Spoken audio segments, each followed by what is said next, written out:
Hey guys, I'm Sydney. And I'm Khara. And I'm Steven. And this is Bama AM, brought to you by Touchdown Alabama.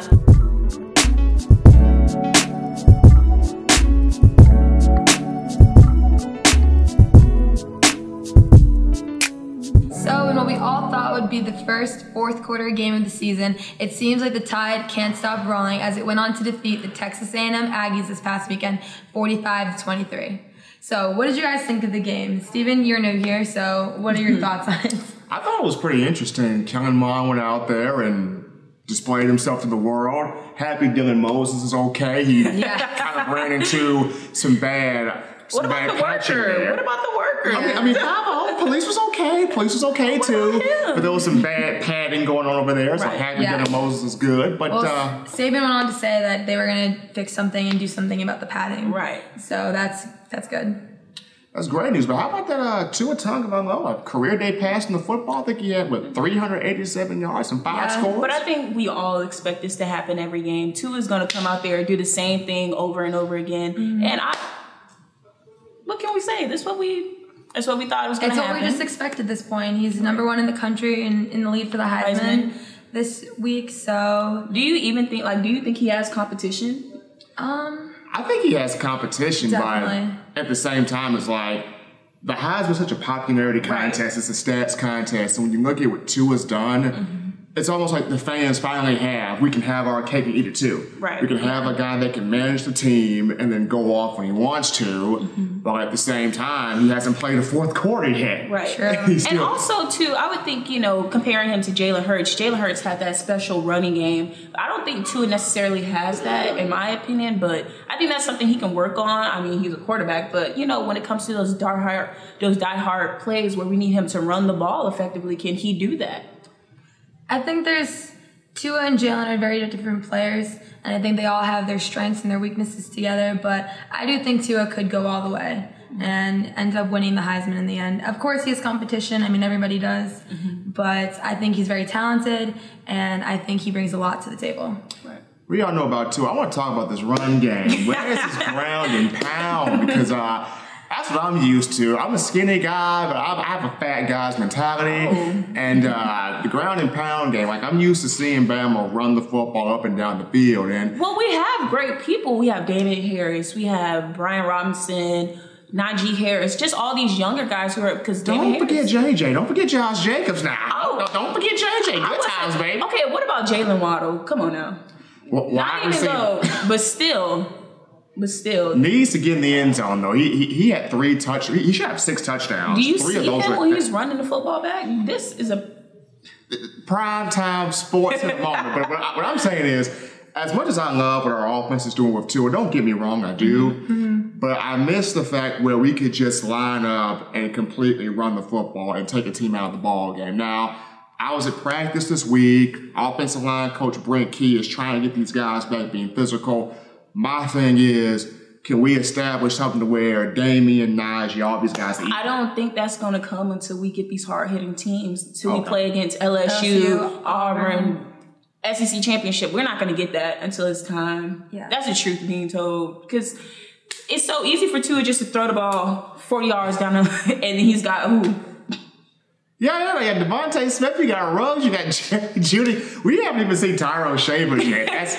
That's something. We haven't even seen him yet. But I guess overall, what was our overarching theme of this A&M game? I mean, Kellen Mond did well, but what was the overarching theme here? Well, I think we just wanted to see that great matchup between, I think we're all looking forward to it. Like I said, I think we all thought it would be a fourth quarter game, and it ended up turning into just another blowout by, the second half?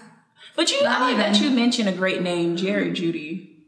Marvelous. For these young guys, how do you feel about the young guys coming in and stepping up and playing the bigger roles? Like, a lot of people are comparing him to Calvin Ridley. How do you feel about that? I feel great about that. I mean, Jerry Jeudy comes from the Florida Pipeline. Hello. We expect these guys, if you're a 5-star. Now, some 5-stars don't pan out. Nick Saban doesn't care about stars. You come in, you show what you can do, you show your worth, you pay your dues, you earn your spot, and you ball. Right. We saw Amari Cooper do it. We saw Julio Jones back in 08 come in and do it. We've seen Calvin still doing it. With the Falcons. You see Calvin doing it, and now you see Jerry Jeudy, who right now is trying to obliterate all of Amari Cooper's records. But even how good Judy is, I think the best receiver on this team is Devontae Smith. Oh, he's amazing. Smitty can go. Smitty will find the ball in a big time moment. Right.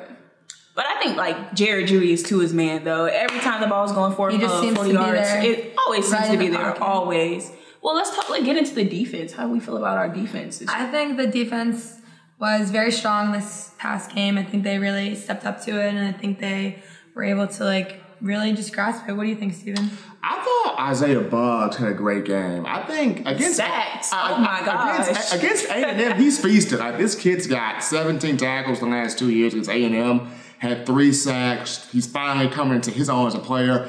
I want to see Raekwon Davis do more. He was so highly talked about in the offseason. I know he's facing some double teams, so that can bother him, but impressed with Buggs, impressed with Quentin Williams. How about some love for my boy DT, Deontay Thompson, looking like a top 10 pick right now. Put it on the board, top 10. DT doing it. What about Mac Wilson?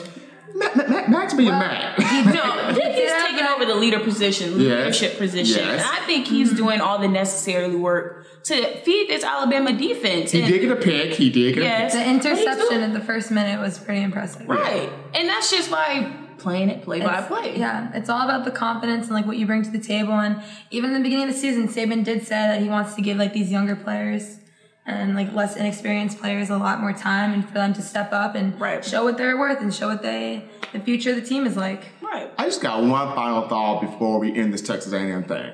We got a kicker. How about Joe Bullivers? Made a 49-yard field goal. Joe B. Texas A&M had a really great kicker too. Yeah, they did. I guess you could give them that, but the 49. I just Joe B from 49 for the win. Just having a great kicker under our belt gives all the Alabama fans a relief. You can finally stop twitching. I'm just ready to, when we get into these hard games, like the fourth quarter games that we're all talking about, the LSU, the Auburn, and see how we really pan out against these bigger teams. Mm-hmm.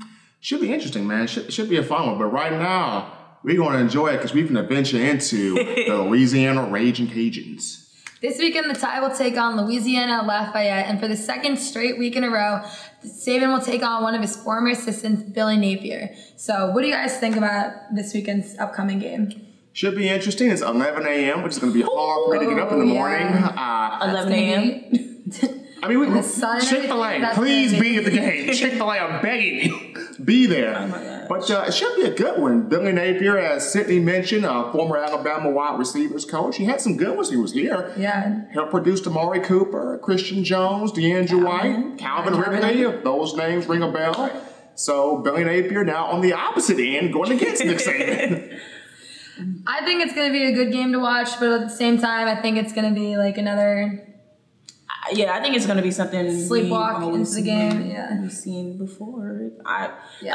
We know what we were talking about off camera, just talking about how, this game, we should let some of the guys who don't get a lot of PT get in. I would love to see a Braxton Barker sighting, a walk-on, Jay Barker's son. Hey, Mac Jones. Mac Jones is quarterback this time. Sorry. Robinson, please. Get you a break. Yeah, I think seeing Mac Jones will definitely be something. Giving someone a break, like you said, just throwing some new players, new plays, Maybe coach the offense.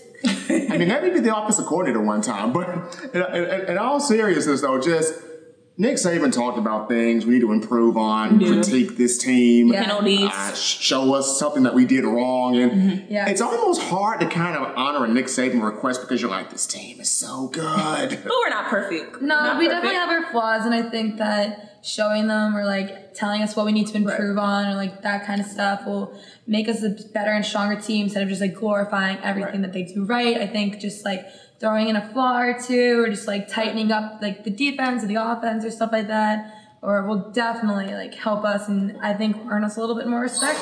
And honestly, I would say I think it goes far beyond winning championships, winning college football championships. A lot of these guys want to go to the NFL, so they have to get in their right mindset. They definitely need to prove themselves and show them what they're worth, and just not that they're hiding under a name or a title, that they can actually step out and be able to do these things when their careers would take off later. And I like another thing that Saban said, that every game is a competitive game.